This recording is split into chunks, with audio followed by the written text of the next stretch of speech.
Felix hospital से हैं doctor Dharmendra Gupta और बहुत ही शुरू से ही लगातार वो इस चीज को देखते आ रहे हैं। कोरोना के ऊपर बहुत ज्यादा वो बोल चुके हैं, बहुत ज्यादा रीड करते हैं और उनसे जानेंगे कि आखिर इस कोरोना के पीछे हकीकत क्या है। डॉक्टर धर्मेंद्र गुप्ता जी, आप लगातार देख रहे हैं कोरोना की जो गति है वो बढ़ रही है। आपने पहले भी बोला था कि ये सितंबर के लगभग तेजी से बढ़ेगा। ऐसे में उत्तराखंड हो या नोएडा हो या कहीं पे भी अगर देखा जाए तो वास्तव में बढ़ रहा है।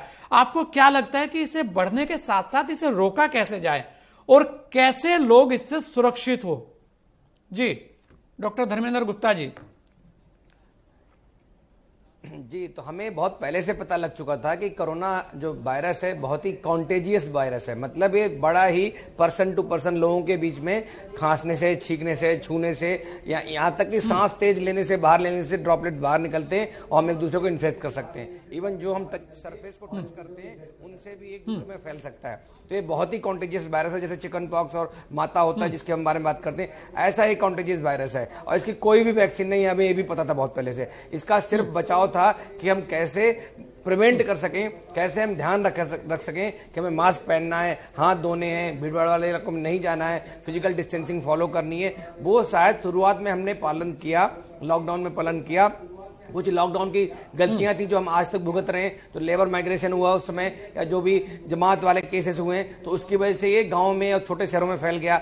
तो फैलने के बाद भी लॉकडाउन में तो हमने बहुत ध्यान रखा कि कोई पेशेंट पॉजिटिव आता था तो उसको अच्छे से आइसोलेट करते थे, उसको ट्रीट करते थे उसको, और उसके अलावा जो भी उसके कॉन्टेक्ट में जितने सारे लोग होते थे उन सबके हम कॉन्टेक्ट ट्रेसिंग करते थे, लिस्ट बनाते थे, उन सबको क्वारंटाइन कर देते थे। इवन इंस्टीट्यूशनल क्वारंटाइन, मतलब घर में भी अलाउ नहीं करते थे, उनको हम कहीं पे इंस्टीट्यूट में जाकर रख देते थे। बट अब जो हो रहा है, अब लोगों में डर खत्म हो गया है, लोगों ने बाहर निकलना चालू कर दिया है, पब्लिक प्लेस खुल गए हैं, स्कूल खुलने जा रहे हैं, एग्जाम्स हो रहे हैं, लोग भीड़ भाड़ इलाके में जा रहे हैं, पब्लिक ट्रांसपोर्ट चालू हो गए हैं, लोग मास्क लगाना भूल गए हैं, लगाते हैं तो नाक के नीचे लगाते हैं, हैंड हाइजीन, हैंड साफ करना भूल गए हैं, फिजिकल डिस्टेंसिंग खत्म हो गई है, लोगों का डर खत्म हो गया है। किसी को सिम्टम हो रहे हैं तो वो टेस्ट नहीं करा रहा है, अगर टेस्ट करा रहा है तो उसका आइसोलेशन अच्छे से पालन नहीं कर रहे हैं। और जो आइसोलेशन तो फिर भी हो रहा है, ट्रीटमेंट भी लेट स्टार्ट हो रहा है, बहुत सारे लोग लेट टेस्ट कराते हैं, लेकिन जो क्वारंटाइन वाली पॉलिसी थी वो बिल्कुल खत्म हो गई है।